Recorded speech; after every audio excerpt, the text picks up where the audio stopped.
Welcome to More Reviews. I'm Chase Lee, and I'm here to review Insidious Chapter 2. And I know what you're thinking. I'm wearing a sweater. It's okay, I'm not going to hurt you. I might appear on your front doorstep and sing Christmas carols, but that's about it. So this movie is directed by James Wan, and impressive as that guy is, he made 2 movies this year. He made The Conjuring, and he did this one. And The Conjuring came out in July, and it's like, man, he worked on 2 movies last year after they got done shooting, which is insane to me. Insidious Chapter 1 is actually one of my top 3 favorite horror movies of my lifetime, which is the 90s on up. My favorite 3 are Insidious, our remake of The Ring, and Paranormal Activity number 1. Insidious was just one of those special movies that had a great story and creeped the hell out of you at the same time. Is number 2 just as good? Yeah, let's find out. Alright, so the directing. James Wan. Go see Insidious, Saw, Dead Silence, and The Conjuring. This guy knows how to create horror. He knows how to create suspense, which results into horror. He doesn't just create violence to be violent and use loud jump scares. Well, he uses loud jump scares, but they have like a large buildup. It's not just something that like just happens and they just scare you for no reason.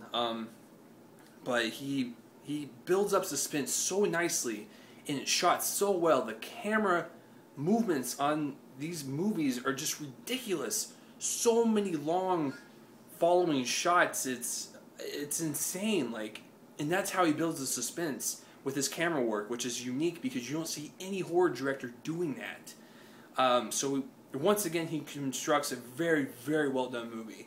The acting.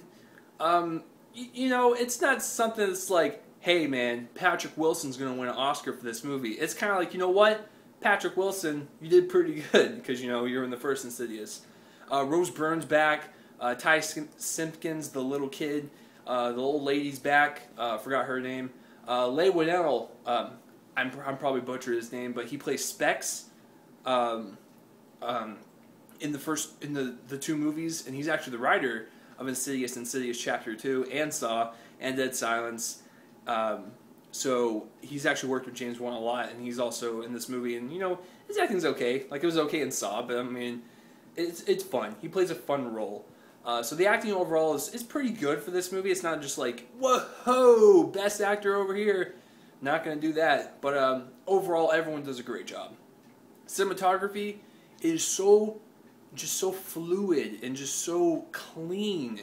James Wan knows his camera angles, and that's where he places most of his scares, in the camera shots and the way they're set up. And I find that just extremely well done for a horror movie, considering the fact this isn't Friday the 13th and it's just got graphic violence and tits everywhere. Even though I like those movies, James Wan knows how to create real suspense in a horror movie, which is very rare nowadays, because he also creates that vintage look with his directing and with the camera work, and it feels like a retro movie, but at the same time still modern, and it's just, he's just good, guys. He's a good director. The editing is paced together nicely. Had no problems with the pacing. Special effects are pretty good. I love the makeup. I love the fact that this guy uses practical effects too. That's one of the beauties about James Wan.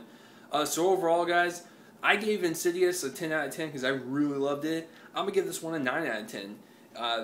It might be too high for you guys, but because right now it's at 38% on Rotten Tomatoes, which I don't agree with. I might agree with like maybe like a 60%, but for me personally, I thought the story was great. I just thought the cinematography was great. The music was great. It felt like Insidious Chapter 1, and it just continued the story, tied everything together, and I can't wait for the next one. That's all I'm going to say. And it could be one of the best horror trilogies of all time. If they make another one. I don't know. You might have to see the movie. I don't know. Go see Chapter 2. But overall, I just love both these movies. Yeah, I'm going to have to give it a 9. The reason I'm not going to give it like a 10 is because I felt like some of the writing is wonky, but that's okay because the first one had that too, and it kind of worked. And this, it felt like some parts were just like weirdly dialogued. I don't even know if it's a phrase, but I just made that up. So that's the only reason I dock it. It just felt out of place in this one, like all the weird kind of or supposed to be funny scenes, but it didn't bother me that much. I give it a 9. I actually like it better than The Conjuring. I do. I think Insidious Chapter 2 is better than The Conjuring. Maybe because I'm a fan of Insidious, I thought Insidious 2 was great, so I don't know. Have you guys seen Insidious Chapter 2? Comment in the places right below my face and tell me if you liked it or not. Or tell me if I'm crazy because I gave it a 9. I might be crazy, but that's just my thoughts, guys. So thanks for watching my reviews. I'm Chase Lee, and tune next time for whatever I review next. See you guys later.